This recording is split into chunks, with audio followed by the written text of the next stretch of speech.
In today's note, we are going to be looking at finding a constant using algebra. So we've looked at examples in the past where we've had to find the constant or the b value, but we've usually used a table of values to work backwards, or we've looked at a graph, or we've looked at an equation or a scenario, one of those multiple representations. But today we're going to look or learn how to use algebra to find a constant for our equation. So, a review so far, what we've done so far is we've looked at an equation of a linear relationship as y equals mx plus b. That's our general form, and we've learned how to find our m, or our slope, or our b, our constant or y-intercept. So the y-intercept constant, or in word scenarios, slope, or the flat fee, the starting price, the initial fee, the starting value, whatever it may be. Our m we know as our slope or our multiplier. Rate of change, usually in word scenarios it's per or each, whatever the case may be. Those are different examples of, or different terms for it. But coming up with an equation for a linear relationship, again, these are the two values that we need to find. We don't need to find y and x because y and x represent any value in that relationship. So typically what we've done, we've seen an equation, or we've seen a table of values like this where we're given some of the values but we're not given the b value or the constant. So what we've had to do in the past is we've had to find the change in y and the change in x. And from finding the slope, we could then work backwards. So in this case, if I'm looking at the change in y here, I can see going from 5 to 8, we've increased by 3. From 8 to 11, we've increased by 3. And the change in x, we're increasing by 1 step. So if I wanted to find the slope, I know that m equals the change in y over the change in x. Remember, mentioned before, the triangle y is just a fancier, a short way of saying change in y. Same with the triangle x or delta x, change in x. So here the change in y is 3 over 1, and then overall the slope is 3. So basically this means for every 1 increase in x, we are increasing the y by 3. Now that I know what my slope is, I can work backwards to find the other values. So if I work back a step, I go to 1, I go backwards here, so I need to decrease by 3. So 5 decreasing by 3, we get to 2. And if I work back another step, or if we're kind of doing the opposite, I get back to 0, and the y value will be -1. This means that from my table of values, when x equals 0, y is -1, and that is our b value. Because again, the b value, the y-intercept, is when x equals 0, what is the y value? So now that I have my b value, I can write my full equation, because I know that b now is equal to -1. So my full equation, or rule, or expression, or pattern for this table is y equals 3x minus 1. So that's everything that we've done in the past.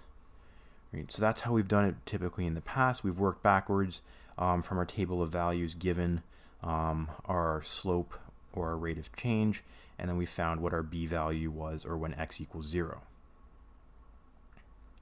An alternative way is what we're going to learn to look at an alternative way. Again, we're looking for y equals mx plus b. I want to come up with a rule for this linear relation. So we're going to look at a different way. First things first, I'm still going to do the same thing. I'm still going to try to find my slope, which we can always do as long as we're given 2 points. So in this case, I can see the delta y is increasing by 10 every time. And if I look at the change in x, or the delta x, I can see that I'm increasing by 2 every time. So if I wanted to then find my slope, m is equal to 10 over 2 or 5. So I know what my slope is. So that means if I were to plug it into an equation, I know y equals 5x plus b. Now I don't know my b value, and looking at this table, if I try to work backwards using 2's, right, 5 isn't going to land nicely at 0. So if I work backwards, I go to 4, work backwards, go to 2, not 4, sorry, go to 3, 1, negative 1. All right, then here we go back to 11, and back to 1, back to negative 9, and so on. Right, so we skip over that 0 value. It's somewhere in here. Now, we could try to reason out what that middle value has to be. We do know what the slope is, so we do know what the change for every one step is, so we could figure that out. However, this may take some a little bit more work, and it may not be as precise. We may forget something, we may miss something. So another way, or an alternative way to do it, is to use algebra. So we have, again, our general formula, the y equals mx plus b. I know what my m value is because I've plugged that in. What I'm going to do now is I can find this b value by solving this equation as long as I substitute something in or fill in the x and the y. I can't solve this equation right now because there's too many missing pieces. But if I had an x and a y, I could sub in or fill in those values, and all I'd be left with is b. And then in that case, I should be able to solve the equation using the algebra that I've learned in previous lessons. So what we're going to do is we're going to use any point. So use any point as, again, remember, a point is just an x and a y value, and sub that into the equation. So that's going to be the goal. What I'm going to do is I'm going to pick any point from my table of values and substitute that in to the equation. So in this case, let's just pick the first one. Dealing with smaller numbers, so it might be a little bit easier. So I'm going to use 5 and 21. Remember, x is the first value, y is the second value. If you don't quite remember, think of the alphabet. What comes first? X comes before y in the alphabet. Same thing when we're using our points. So now that I have my two values, I can sub that into this equation that I started with. So instead of y, I'm going to have 21.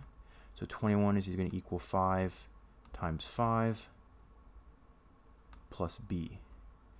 Now I can work through and simplify the one side. 21 equals 25 plus b. And now it's a one-step equation to solve for b. So in order to get rid of the 25, I'm going to need to move it over to the other side where it becomes minus 25 equals b. And then I'm left with negative 4 equals b. Actually, let's keep this color-coded with what we've been doing. So b's always been in green. So now we found our b value. So, and we have our m value, so therefore, the equation, or the rule for this linear relationship, is y equals 5x minus 4. And that is going to be our rule for this table of values. Now, if you didn't quite get the steps, they are going to be repeated in the next couple parts, so don't worry about that. But this is just kind of an introduction to those steps. So basically, as a summary, what we've talked about already, to find the equation that represents a linear relationship, we need to determine two things. Again, we've talked about this before. We need to find that m and that b value. Right? Remember, m is the multiplier, and b is the constant. And they again go into that equation, y equals mx plus b. Again, those are the two things that we look for. To find the multiplier, again, we've talked about this already, we look at how the y values change with respect to how the x values change. And in our equation, that's that m equals change in y over change in x. So again, we've talked about that before. We may see it as also the triangle y over triangle x. Same thing. To find the constant, what we can do, we can determine the constant to determine the constant in a linear relationship, we can use the multiplier m and one of the given points as x and y values. What you do then is you substitute all of these values into the equation and then solve for b. So exactly what we did in the last one. We should be able to find our multiplier using 2 points, using the change in y over the change in x. Use any point that we're given or any x and y value from the table of values, substitute that into the equation, and then solve for b. If we're stuck on solving equations, please go back and look at the previous lessons. We did cover that earlier in the year or in a previous lesson. So again, go back and look over those examples.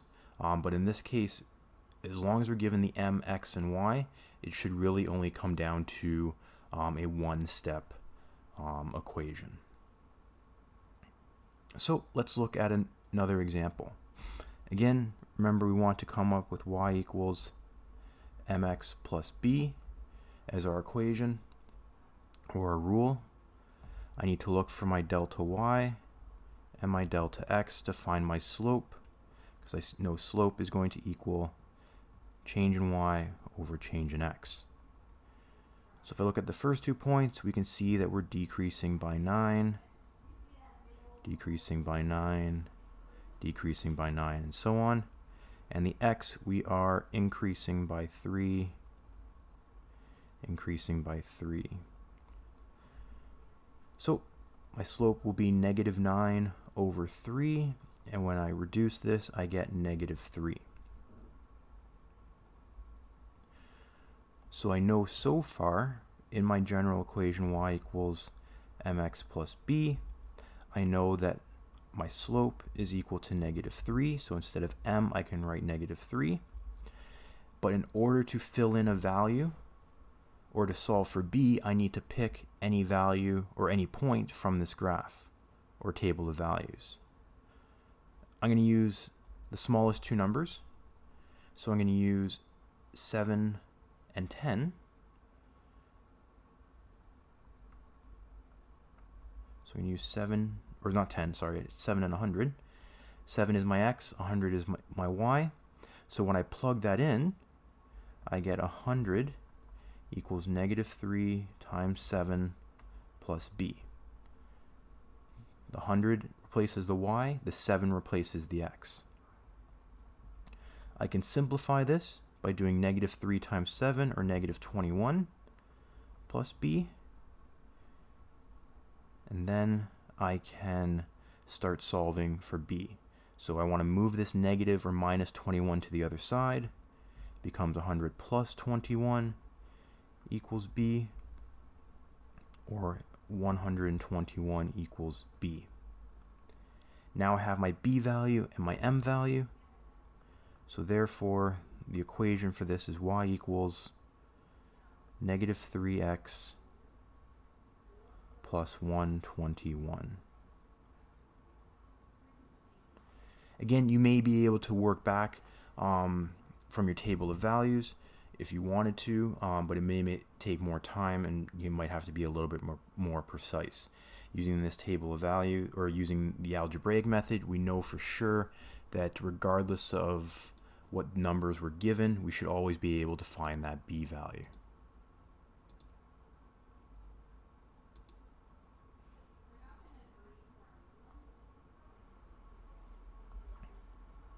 Our last example, again, the same idea. We're looking for the equation y equals mx plus b. We're looking for our m, we're looking for our b value. Given a table, hopefully by now we are familiar with how to find the slope. Change in y over change in x. Look for the change in y, we see that we're increasing by 3 every time. Looking at the change in x, we can see that we are decreasing by, we're increasing by 2 every time. So again, trying to work backwards, we wouldn't land on 0, so it might be easier to do it algebraically. Again, to find the slope, change in y, 3 over change in x, 2.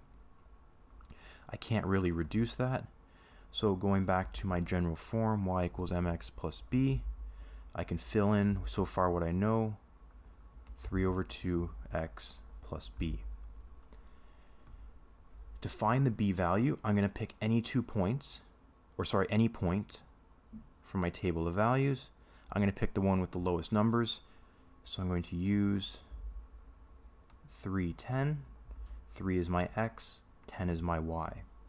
You can use any point on this from this table, because all of these points are on the line, so it will work.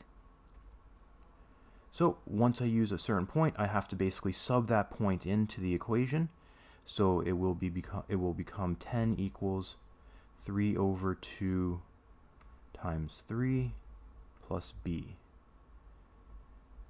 I can multiply my 3 over 2 by 3 and get 9 over 2 plus b. Because it's positive or plus 9 over 2, when I move it over to the other side, it becomes 10 minus 9 over 2, and b remains on its own. To divide to subtract the fractions, 10 needs to become a fraction over 2. So if I multiply everything by 2, or 20 over 2 is the equivalent fraction. So 20 over 2 minus 9 over 2 equals b. And in the end, we get 11 over 2 equals b. Now that we have that b value, we can plug that into our equation. So therefore, y equals 3 over 2x plus 11 over 2. And there is our equation, or our rule for this table of values. So again, making sure that we go through the same steps. Anytime we're given a table of values and we can't really work our way backwards to 0 nicely for the x value, it might be better off to use the algebraic method. So we find the slope still using the same methods, change in y over change in x. Pick any point from our table of values, plug the point for the x and y, plug our slope in for m, and solve our equation for b. And then we can rewrite our equation with the m that we already know or found, and then the b value that we just found to come up with our pattern or our rule.